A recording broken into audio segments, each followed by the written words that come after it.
bisa hidup tenang nak untuk cintani dia. Lo objek kok jadi ukuran. Makanya itu cara berpikir Quran itu rasional sekali. Yaitu cara berpikir seperti itu. Objek itu jangan jadikan ukuran. Makanya kalau kita nyebut Allah misalnya wa huwal khallaq. Allah itu ya alim, ya qadir, ya khallaq, ya wahab. Zat yang menciptakan hidup. Zat yang menciptakan mati. Ya sudah seperti itu. Makanya sebenarnya ape mati yo eling-eling. Gusti zaman kula ora urip ya ora roh carane, sakniki kula mati ya ora roh carane. Mengke wayahe tangi malih ya ora roh carane. Cuma kula ngertos annaka ala kulli syai'in qadir. Kula tahu bahwa engkau ala kulli syai'in qadir. Ya sudah begitu terus mati. Nah iso ninggal warisan ora ya mati wae aja penting ora iso saya mati ya mati ae ora usah pamit. Sing penting kowe di keyakinan Gusti kula zaman urip ya ora roh carane. Sakniki zaman mati nggih mboten roh carane. Padha-padha wong kula namung objek, namung makhluk. Mumpun terserah jenengan. Aja kaya wong kafir berhubung ora roh carane debu jadi manusia lagi kemudian nganggep itu mustahil. Itu kan aneh. Lha iku jenenge walam tuhitu biha ilman. Jadi sebenarnya Allah tuh enggak apa-apa kalau kamu ilmiah enggak apa-apa debat saya kata Allah. Tapi ya tentu mereka tidak akan ilmiah karena mereka gendeng parah tenan. Nah, sampai sekarang kita pun seperti itu. Kita ini biasa berpikir sesuai objek. Taruh saja misalnya kowe seneng duit atau seneng cawe itu ayu. Saya tidak bisa hidup Gus tanpa anak itu. Wong objek kok jadi ukuran. Zaman kowe orang seneng cah iku ya wis urip. Kowe seneng cah iku job gede. Nyatane ya urip. Tapi saya tidak bisa hidup tenang nak untuk cintani dia. Lho objek kok jadi ukuran.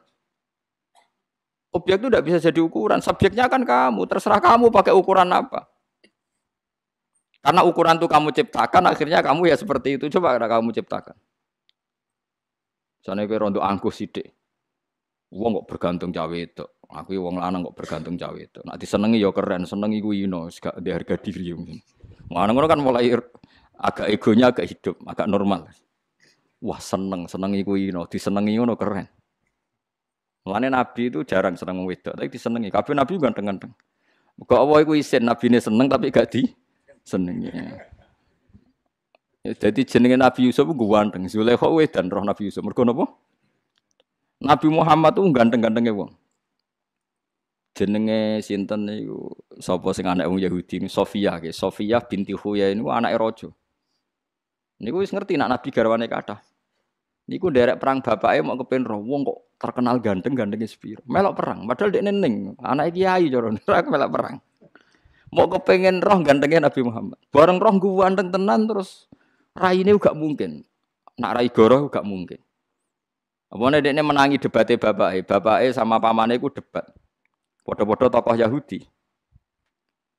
Kamu tahu kan Muhammad itu yo iku sing dijanjekno ning Taurat. Ayo do iman. Moh isin, kita tokoh kok iman. Iku anake ngerti debat nih. Bareng ngerti Nabi Muhammad ganteng tenan terus gak mungkin pembohong. Dekne ndonga mbek pangeran supaya perang iku kalah. Nak kalah bedekne ditawan. Bareng dekne ditawan tenan sesuai aturan perang, pokoke ghanimah di sing nyekel cah wedok iku ya dadi ghanimah. Kena Dihiyah Al-Kalabi. Dihiyah Al-Kalabi iku ya ganteng.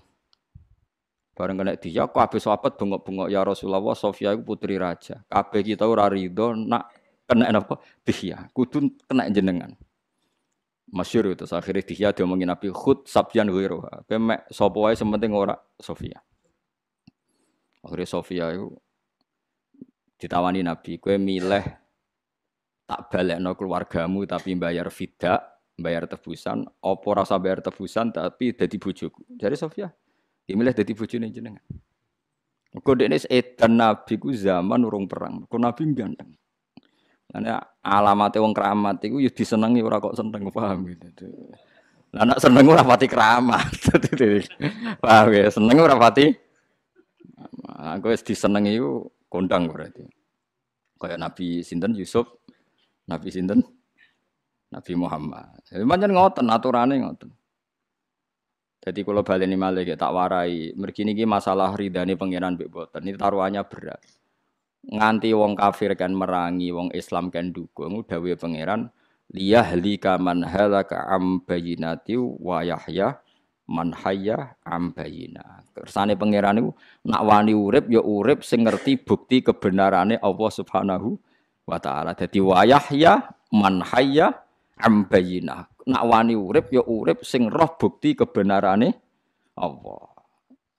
Ya, kebenaran Allah termasuk kitabullah, Rasulullah dan sebagainya. Carane piye? Carane mau. Kita jangan tersandra, jangan terjebak berpikir menjadikan objek menjadi panutan hukum. Kowe aja kaya wong kafir berhubung lemah iku ora mungkin dadi manusa meneh. Nggih. Tanah gamane manusa wis dadi tanah kok. Was mustahil. Lah mergo miskin mustahil objek. Paham ya? Mobil yang sudah hancur itu objek. Terus kamu mengatakan nggak mungkin kembali lagi. Ya tentu tidak bisa kembali lagi. Tapi kalau Anda ngomong pabrik mobil ini tidak bisa nata ulang, pasti orang mentertawakan Anda. Bagaimana mungkin pabrik yang bikin tidak bisa mengembalikan seperti semula? Tentu bisa. Nah, sampean saiki tak walik saiki. Terus Allah ngendikan misalnya gini di hadis-hadis ya lewat wahyu, somben tempat sujud itu bersaksi. Jadi lemah sing mbok sujud ya bersaksi, sing mbok maksiat. Terus kamu mikir, wah itu mustahil, masa lemah bisa bicara, lemah bisa bersaksi. Lagi-lagi Anda terjebak objek, lemah itu objek tanah. Terus kamu mengatakan mukhal tanah bersaksi. Kowe ora rasane dadi Nabi Adam. Wong kira rasane dadi Nabi Adam. Nabi Adam manusia pertama yang jelas-jelas tahu, enggak ada temannya, enggak ada siapa-siapa, jelas-jelas dia tahu kalau diciptakan dari tanah. Iku menawa kira-kira tiap macul tanah wih dulurku. Iki mbahku. Iki asal usul. Sehingga itu memang zaman itu enggak pernah dianggap mukhal kalau tanah bisa ngomong. Sampai Nabi Adam nak roh tanah ku nangis. Jangan-jangan itu saya. Karena memang dia tahu kalau asalnya dari tanah. Sama seperti ilmuwan sekarang. Ilmuwan sekarang kalau melihat tanah itu enggak tertarik dianalisis. Tapi kalau melihat sperma, ini asal usul manusia. Sehingga dianalisis.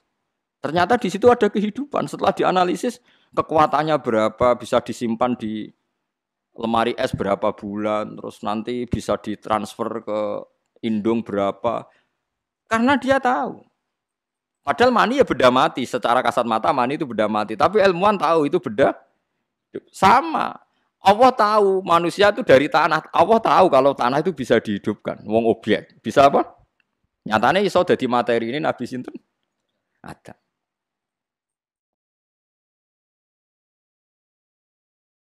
Paham sih kalau maksud. Kalau kamu hanya berpikir tanah, tentu kamu berpikir ini mustahil bisa hidup, bisa ngomong. Tapi kalau kamu berpikir yang bikin tanah, makanya ketika Nabi ditanya itu, nak jawab ya gampang aja.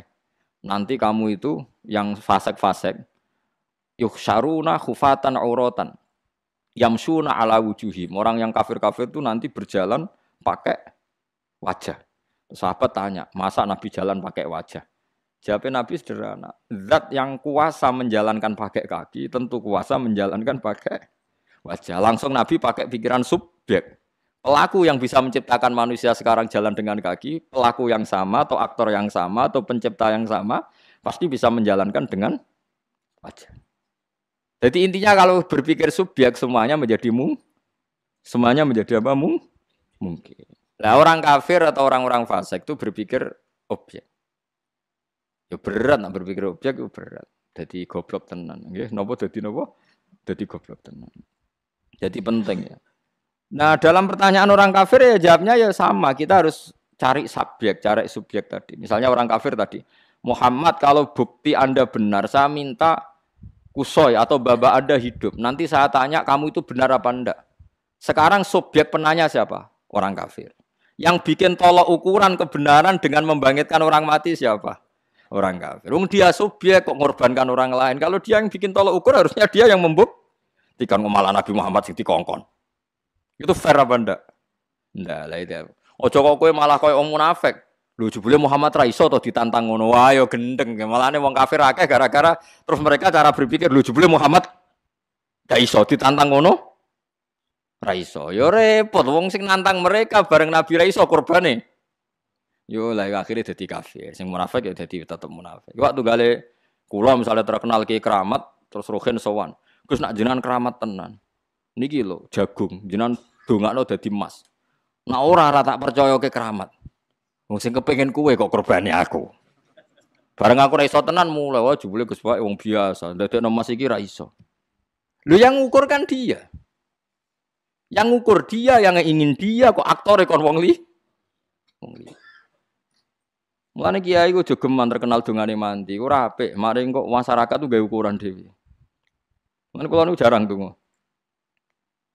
Meneh donga pilkada loro, salami templek 200.000 wae, bareng ra dadi, jebule dongane ra mandi. Ayo salam templek 200.000 jalukno dadi napa? Bupati, bareng gak dadi jare dongane kiai ne. Ra mandi. Dal ra dadine mergo medhit iki. Gelem tuku larang ya tetep dadi zaman akhir.